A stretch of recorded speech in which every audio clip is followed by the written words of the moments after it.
who scored 177 out of the 180। तो आप अपना सक्सेस स्टोरी हमें सुना दो और वो कौन से स्टेप्स है जिसमें एमडीके 2026 को हम क्रैक कर सकते हैं। सर, अगर कोई इस प्लान को फॉलो करता है और इन मिस्टेक्स को अवॉइड करता है तो उसकी सिलेक्शन बेस्ट मेडिकल कॉलेज में हो। तो मैंने अपनी बहन को वो अपनी की वो पिक्चर अपलोड की। अब तो इसी में उसने मुझे कॉल की कि तुम्हारे 177 मार्क्स आए। क्या मेरे पेरेंट्स की आंखों में मैंने उस वक्त जो चमक देखी। 2% लोग ही एमडीकेट में सेलेक्ट हुए हैं, बाकी सारे रिपीट करने वाले हैं। एमडीकेट के लिए पर्सनली एकेडमी ज्वाइन नहीं की थी मैंने। बायोलॉजी की बात करूंगा तो आपने ऐसा करना है कि अगर आप भी फिजिक्स के साथ स्ट्रगल कर रहे हैं तो लॉजिकल रीजनिंग और इंग्लिश। तो केमिस्ट्री मेरा स्ट्रॉन्गेस्ट सब्जेक्ट था।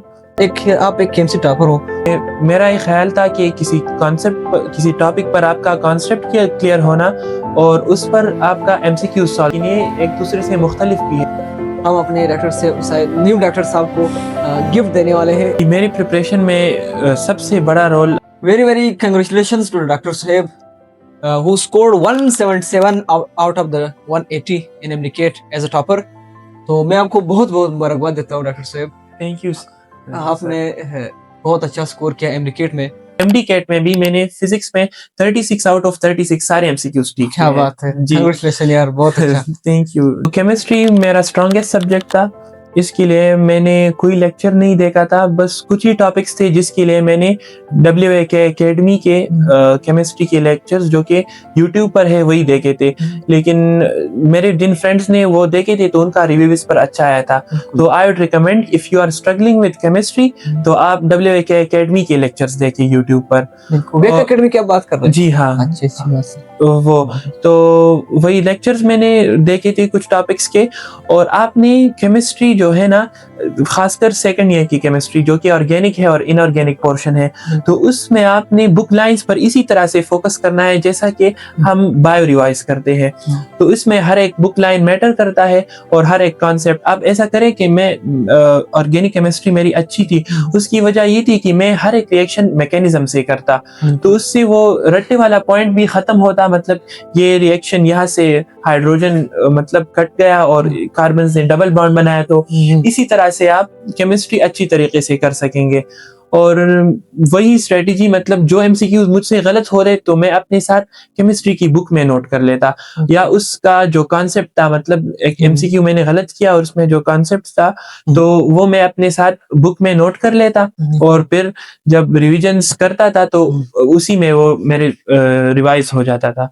और वही डायनामिक स्ट्रेटेजी भी अप्लाई की केमिस्ट्री में कि मैं ऑर्गेनिक के लिए खास तौर पर कि अगर मैं हाइड्रोकार्बन सॉल्व कर रहा हूँ तो मैं कार्बोक्सिलिक एसिड्स के एमसीक्यू सॉल्व करता।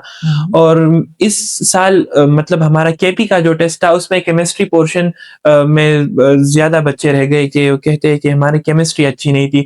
तो उसकी वजह भी ये है कि हम प्रैक्टिस नहीं करते। तो for each and every subject I would suggest कि आप ज्यादा से ज्यादा प्रैक्टिस करें। और लास्ट संडे टेस्ट में मेरे 173 आउट ऑफ 180 आए थे और फिर MDCAT में मेरे 177 क्या बात है। MDCAT के लिए पर्सनली एकेडमी ज्वाइन नहीं की थी मैंने। आप एक केमिस्ट्री टॉपर हो। सारी तैयारी अपने घर पर ही की थी, लेकिन मैं हर संडे पर संडे टेस्ट के लिए जाता था। तो संडे टेस्ट का रोल जो है ना वो टेस्ट में बहुत है। जितनी हेल्प मेरी संडे टेस्ट ने की है शायद ही किसी और फैक्टर ने की होगी। संडे टेस्ट से एक तो ये होता है कि आपने उस वक्त संडे टेस्ट और एफएलपीस क्या किए थे, उनका कोई रोल है आपके प्रिपरेशन में? जी, मेरी प्रिपरेशन में सबसे बड़ा रोल आई वुड से कि इन संडे टेस्ट का है। मैंने MDCAT के लिए एकेडमी तो ज्वाइन नहीं की थी, ना फिजिकल ना ऑनलाइन। मैंने सारी तैयारी घर पर ही की थी, लेकिन मैं हर संडे को टेस्ट के लिए जाता था। मैंने एनजीकॉन के टेस्ट सीरीज वो टेस्ट दिए, तकरीबन सारे टेस्ट ही मैंने उनके वो अटेम्प्ट किए थे। तो संडे टेस्ट से एक सबसे बड़ी बात यह है कि आपके पास वो टाइम मैनेजमेंट स्किल्स डेवलप हो जाते हैं। तो आप मतलब टेस्ट वो प्रेशर हैंडलिंग भी आपके हो जाती है। पहले टेस्ट में मैं बहुत नर्वस होता है, जैसा कि मैं MDCAT में बैठा हूँ, लेकिन जब लास्ट टेस्ट मैंने अटेम्प्ट किए तो मैं बहुत इजी हो गया था। और MDCAT में भी मुझे इतना वो प्रेशर फील नहीं हुआ, क्योंकि personally I am someone who takes a lot of pressure. Board exams में मुझ पर बहुत प्रेशर होता था, तो उसके मुकाबले में I was feeling a lot better on the day of MDCAT, क्योंकि मैंने संडे टेस्ट में वही माहौल मतलब मुझे वो प्रोवाइड हुआ था। संडे टेस्ट की सबसे अच्छी बात यह है कि आपको अपनी वीक एरियाज मालूम हो जाते हैं। मैं जो एमसीक्यू गलत करता तो फिर उसकी एक्सप्लेनेशन देखता और वही से मुझे आइडेंटिफाई होती कि मेरी क्या कमजोरियां है, और फिर उस पर मैं काम करता। अगर लेक्चर देखना हो तो उस पर लेक्चर देख लेता, और वरना नहीं तो उसकी रिवीजन में ज्यादा से ज्यादा कर लेता। हाँ, और पहले तो मेरे मार्क्स कम आते थे संडे टेस्ट में, लेकिन slowly and gradually towards the end of the test series वो फिर बढ़ गए। अच्छा, तो दूसरे सब्जेक्ट में जी आप बात फिजिक्स की आप बात कर रहे थे ना, जी, तो उसकी प्रिपरेशन आपने कैसी की, कौन से मिस्टेक्स आपने किए, क्या स्टोरी थी, मतलब आप अपना हमारे बिगिनर या रिपीटर स्टूडेंट्स के लिए हमें बता दें। जी, to be very honest I sucked at physics. Physics मुझे सबसे मुश्किल लगा था इस जर्नी में। मेरे एफएससी के दौरान भी मुझे कॉन्सेप्ट्स अच्छे से मतलब नहीं आते थे, और I would struggle a lot with physics. तो जब मैंने एमडीकेट की तैयारी शुरू की तो ऑलमोस्ट एवरी सीनियर ने मुझे फिजिक्स इन सेकंड्स, जो कि यूट्यूब पर एक प्लेलिस्ट है, वो रिकमेंड किया था कि वहां से कॉन्सेप्ट अच्छे से क्लियर हो जाते हैं। तो मैंने वही शुरू की। पहले तो वो भी मुश्किल लगे, मतलब फोर्सेस एंड मोशन जो कि पहला चैप्टर है वो मैंने तकरीबन एक हफ्ते में ही कवर किया था। हाँ, तो उस पर बहुत टाइम लगा, लेकिन वहां से फिर एक फ्लो बन गई, और जब मैं सेकेंड ईयर के लास्ट चैप्टर्स फिर कर रहा था तो I would easily understand that and I could solve MCQs on that as well. और ये आखिरी सब्जेक्ट से क्या बताना है स्टूडेंट को, बता दो। जी, तो एक है हमारे पास लॉजिकल रीजनिंग और इंग्लिश। बाज बच्चे इसे इग्नोर करते हैं इन दोनों को, लेकिन it also makes a great percentage of the test. तो इंग्लिश के लिए मैंने रानी मैम के लेक्चर्स लिए थे। इंग्लिश मेरी अच्छी थी, लेकिन जो टॉपिक्स मुझे समझ नहीं आ रहे थे या मैं उन पर एमसीक्यूज प्रैक्टिस मेरी अच्छी नहीं थी, तो मैंने रानी मैम के लेक्चर्स देखे, वो जो कि लेंथी है, 2-3 घंटे के लेक्चर्स है एक ही टॉपिक पर। तो वही मैं अपने साथ नोट भी कर लेता था, और किप्स सीरीज की से मैं उसकी फिर प्रैक्टिस कर लेता। इसके अलावा लॉजिकल रीजनिंग के लिए आप YouTube पर नियर पेयर का एक प्लेलिस्ट है लॉजिकल रीजनिंग का, 36 वीडियोस है 5-7 मिनट की, वो आपने सिर्फ एक दफा देख लेनी है, उससे आपका सारा पोर्शन कवर हो जाएगा। तो I would highly recommend near pair series of logical reasoning on YouTube। और इम्पोर्टेंट बात यह है कि the number of revisions does not matter. आप चाहे जितनी भी रिविजन्स कर ले, मैंने खुद कोई 5 से 6 रिविजन्स की थी। मेरे फ्रेंड्स जो मेरे साथ अभी केएमसी में हैं उन्होंने 10-12 रिविजन्स की थी, एक फ्रेंड ने 2 ही रिविजन्स की थी। तो इट डज नॉट मैटर कि आपने कितनी रिविजन्स करनी है, बात यह है कि आप अच्छी तरह से वो रिविजन्स कर ले और आप अपने कॉन्सेप्ट्स क्लियर कर ले।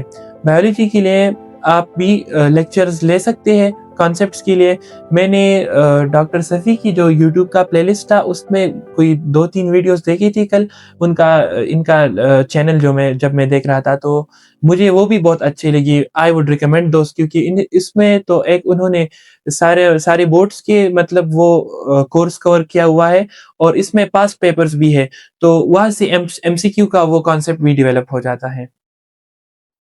Thank you so much doctor साहब, आपने अपनी स्टोरी बता दी स्टूडेंट्स को, आपने तमाम प्लेयर्स को एक एक कर एक्सेप्ट दिया, वो बता दिया इनको, बहुत अच्छा किया। तो अब मेरा जो स्टूडेंट्स हमसे पढ़ के हमारे लेक्चर्स देकर वो उसका सिलेक्शन अगर हो जाए एमडीकेट में, तो उसको मेरी तरफ से जो है एमबीबीएस के बुक्स और इसको गिफ्ट मेरी तरफ से मिलेंगे इंशाल्लाह। वो उस वक्त इंशाल्लाह हम देखेंगे, उस पर वीडियो भी बनेगी। तो अपने लास्ट स्टेप की तरफ बढ़ते हैं कि हम अपने डॉक्टर से न्यू डॉक्टर साहब को गिफ्ट देने वाले हैं एक बुक की, जो उसको फर्स्ट ईयर में हेल्प करे। मैं बहुत खुश हूँ पर्सनली कि एक बेस्ट मेडिकल कॉलेज में इसकी सिलेक्शन हो गई है, तो हमारी तरफ से आपके लिए गिफ्ट है। मुझे उम्मीद है कि आपको फर्स्ट ईयर में ये हेल्प करे, और आगे भी हम आपके लिए और नए आने वाले स्टूडेंट्स के लिए हम रियलिटी में हेल्प करने जा रहे हैं, करेंगे इंशाल्लाह, हर वक्त करेंगे जी। तो thank you so much thank you doctor साहब मुझे मौका देने के लिए। आपको कैसी लगी ज़रूर मुझे कमेंट्स में बताएं। अगर आप रेडी है इस काम को करने के लिए, सिलेक्शन के लिए, तो मुझे कमेंट में अभी बताएं। और अगर आपको वीडियो पसंद आई है तो आप हमारे चैनल को लाइक करें, सब्सक्राइब करें, ज़रूर करें सब्सक्राइब स्टूडेंट्स, ताकि जो आगे आने वाले जो बेहतरीन वीडियोस में लेकर आ रहा हूँ वो आप तक पहुँच सके। और मिलते हैं अगले इंटरेस्टिंग और बहुत अमेजिंग वीडियोज़ के साथ। थैंक्स।